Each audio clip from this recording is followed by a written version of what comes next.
UFC fights are almost impossible to fix. You can't fake a knockout, let yourself get submitted, or coast to a decision loss without the world noticing. Federal fucking prison.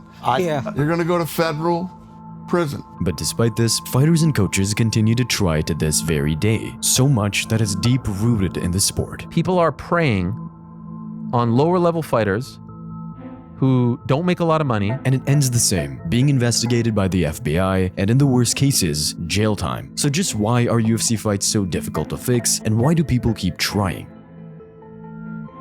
In early November, a featherweight fight between two fairly unknown names in Isaac Dulgarian and Yadir Doval went down. It wasn't supposed to make any headlines, but what happened overshadowed the entire event. And the fourth is a gambling story, which I think is going to get a whole lot bigger in short order. Hours before the fight, a huge amount of money came in on Doval to win the first round, bringing the odds from a plus 850 down to plus 475, despite him being the underdog. This fight happened at approximately 8:05, 8:10 p.m. Eastern time, at approximately 7-ish Eastern time, so around an hour before the fight. A whole bunch of activity started to come through on social media regarding questionable gambling activity surrounding this fight. In total, $16 million was bet on this fight, a truly outrageous amount for a matchup without any hype whatsoever. At around 3 p.m., an alert goes out from one of the one of the integrity service monitoring services, right? So sportsbooks are partnered with these services. Basically, they're also checking out who's betting on what, and they're saying, wait a second, for this type of fight, that's a lot of action on one side, right? That's odd. And so that comes out. Some sports books close the fight then, that's it. Some keep it open. And then as the ones that kept it open, you saw that massive line movement in the hours before. Immediately, the alarm bells were raised. Some betting companies blocked all bets on the fight, with others refunded people regardless of what they put their money on. In the fight, Doval submitted Dulgarian in the first round, handing him his first ever loss by finish in his career. Even without context of the bizarre amount of bets coming in on that to happen, the submission defense confused the experts. That's Jiu-Jitsu 101. If you're on the main card of a UFC, it's one thing if you just kind of get punched into submission, but a lot of like day one mistakes. I mean, you can even hear in the broadcast, like, what is this guy doing? I mean, you peel the top hand, you don't punch behind you. That is the most useless strike you could possibly throw. I'm sitting here on the pre-show hyping you up as a guy that could go into the top 5 and win fights. And it doesn't even look like you could fight somebody in the bottom of the top 500. I gotta be honest here, that was a F- performance. It was absolute trash. But behind the scenes, Dana White and the UFC knew something fishy could be going down. So they called us and told us, and our lawyer called the fighter and his lawyer. They're already at the apex and warming up, and said, there's some regular betting going on you right now, losing the first round. Are you hurt? Because the guy could be hurt, and guys in his team know it, but nobody else knows it. Do you owe anybody money? Has anybody asked you to throw a fight? You asked him this before the fight? Yeah. Oh, wow. Before the fight. Holy him shit. And his lawyer. Right? Wow. Oh, wow. So then they said, fuck no. What? This is weird. No, absolutely not. I'm going to kill this guy. Blah, blah, blah, blah, blah. That's the biggest problem when it comes to fixing UFC fights. If a bunch of money comes in on some random mid-card fight, it's going to raise some suspicion instantly. So much so that some betting companies decided to take the honorable route. What's interesting as well that I can't remember seeing is 2 books, Caesars and William Hill, tweeted that they were refunding losing bets on the fight. But this wasn't just an isolated incident. In fact, it was just the tip of the iceberg.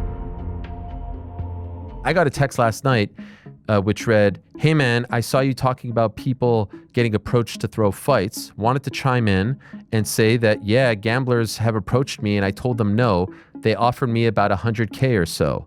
I remember it was a fight I ended up losing anyway, but there was no way I was going to compromise my integrity. Yeah, it's definitely something us fighters get approached with. I'm sure all of us have experienced it to some degree." Here is Vince Morales tweeting yesterday, "All this throwing the fight stuff is crazy. I've been approached about doing it and it's not something I could live with, even though I ended up losing the damn fight anyways." And then someone asked them, "How much were you offered?" He wrote, "Pennies considering how big of a deal it is, 70K. Lando Veneta," and by the way, Vanessa Demopoulos, last fought in June of 25. She too is on a 3-fight losing streak. Lando Venata last fought in the UFC April of 2023. He posted this: "Fair, I was approached 7 times to throw a fight. My record reflects my integrity." Straight after the event, dozens of top UFC fighters came out sharing their experiences of times they were offered money to fix fights. And while they thankfully had the integrity to turn those offers down, the same can't be said for everyone. Back in 2022, it was 13-fight UFC veteran, 2-time Ultimate Fighter contestant turned MMA coach James Krause's turn. The gaming board essentially in New Jersey had alerted all bettors to not take any bets on any fight Krause was related to, either as trainer, cornerman, coach, you name it, because of this previous, we talked about it last week or 2 weeks ago, the Derek Minner fight, where he went in, the lines switched quickly for his opponent, and then he went in there and won via first round KO in a very surprising, unusual way. Krause had created his own Discord server about MMA betting, giving tips out to thousands of fans. But in truth, all he was doing was sharing inside knowledge only he had access to. Most notably, he shared that a fighter he was cornering was going into a fight with a serious knee injury and didn't pull out because he needed the paycheck. So money flooded in on him to lose in the first round. The fighter started as the favorite, but ended up becoming a -800 underdog by fight night. He of course ended up losing in the first round and was fired by the UFC. For Krause, he had to stop training UFC fighters altogether. Any fighter associated with him can't fight in the UFC, and he even sold his gym. You're in extreme trouble, and I don't mean, necessarily what that means in fines or the penal system and all that. I just mean that here's a guy who makes his living in this game and is one of the best in the world at what he does. And these are the type of offenses, if this is all true and there's a big network, and I know it's hard for Krause right now because he's got that deep connection in gambling with the Discord he runs and the podcast and all that he's looked at as a gambling guy. If there was some impropriety in how the Derek Minner fight went down or any other fight, dude, that's like banishment. Before then, it was actually 2015 where the last fixed UFC fight went down. Found guilty was South Korean fighter Tae-Yoon Bang, who actually ended up serving 10 months in prison. Before the fight, he was approached and offered almost $100,000 to lose the fight by decision. He accepted and bet half the amount on his own opponent. These weren't just regular people though. Supposedly they were organized criminals who sent death threats to Bang should he decline their proposal. But much like the recent Bulgarian fight, the betting companies got wind of what was happening, as did the UFC. So Dana White reportedly warned both fighters that something dodgy was happening, telling them they'd be seriously investigated if anything in the fight looked off. His words must have been enough because Bang went out and actually won a split decision despite originally planning on losing, costing the criminals almost $2 million. Organized crime figures they wagered 2 billion Korean and that's $1.7 million on Kuntz to win. Exactly. So it came in last minute. So the UFC officials went, hey guys, something's up here. There's a huge sway in the betting odds. It's changed dramatically. We're gonna find out. If one of you guys doesn't fight, we're gonna investigate you. Yikes. They said that, so it freaked out Tae-Hyun Bang. So at the last minute, he's like, man, forget this, I'm gonna fight. But yet again, it is just proof of how difficult it is to successfully fix a UFC fight without alerting everyone involved. So much so that there's even speculation it's gone beyond the fighters. And that's an issue that spread to the officials. When you consider the questionable refereeing as of late, you can't help, I said this last week, you can't help but let your mind go there as well, because there's no other possible explanation for some of the wacky stuff that we have seen as of late. And it's very easy to do. It's extremely easy to do. We've seen it.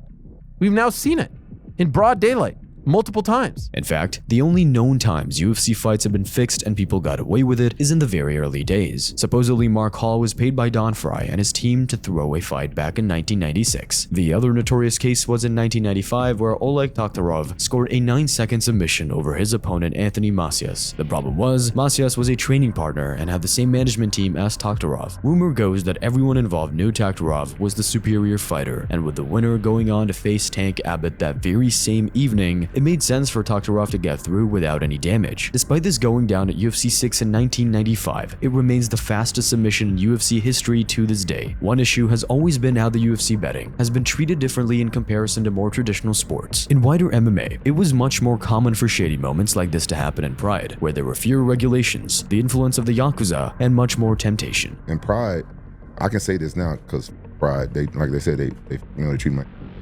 Some of those fights was fake.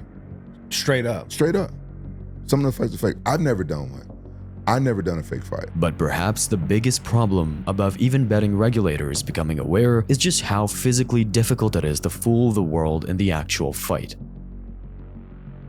With a fight being so chaotic, trying to pull the wool over the fans' eyes is nearly impossible. You can't fake a knockout and flop to the floor. The Dulgarian fight shows that fans and analysts will spot if someone intentionally lets themselves get submitted. And if someone tried to coast to a decision loss, it's incredibly risky. People would speculate they didn't try hard enough, and there's a chance they get finished whether they like it or not, making all those dodgy bets lose anyway. Unless a bunch of fixed fights have gone unnoticed, there's essentially no chance a fighter would get away with it. So the big question is, why would they try? The obvious answer is money, but not just to make cash themselves. It's more the fact that UFC fighters aren't paid all that much to begin with, so they're a prime target for any of these crooks. I have talked to multiple people who have either experienced or know of others who experienced situations where they have been approached about their willingness to do something like this. Picture this. You make your UFC debut, lose and earn $12,000. You have to pay tax, pay travel and hotels, your coaches, nutrition plan, and a bunch of other stuff. By the end of it, you've got no dime left over. Then some shady individual comes in and offers you $100,000 to get submitted in the first round. With a mortgage to pay for a family to feed, a lot of people would consider the offer, at least for a second. People are preying on lower level fighters who don't make a lot of money,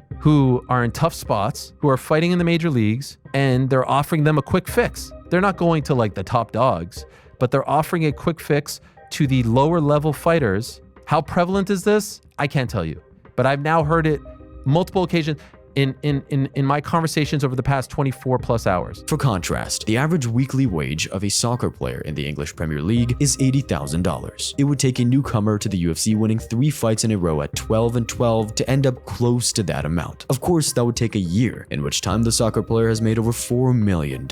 So that same shady person going to them would need to offer an absurd amount of money for them to consider fixing a match. Not to mention the fact that fixing a team sport is so much more complicated, with all the extra variables that could happen. Up until October 2022, UFC fighters were allowed to bet on themselves, right? So that's something very different than MLB and other sports, obviously. Who are never allowed. Right. Every sport's a little different in terms of whether you can bet on other sports, professional sports, things like that. But your sport, you can't do that. Fighting, a little different. Obviously also different because you're the one controlling the outcome. It's not a team sport.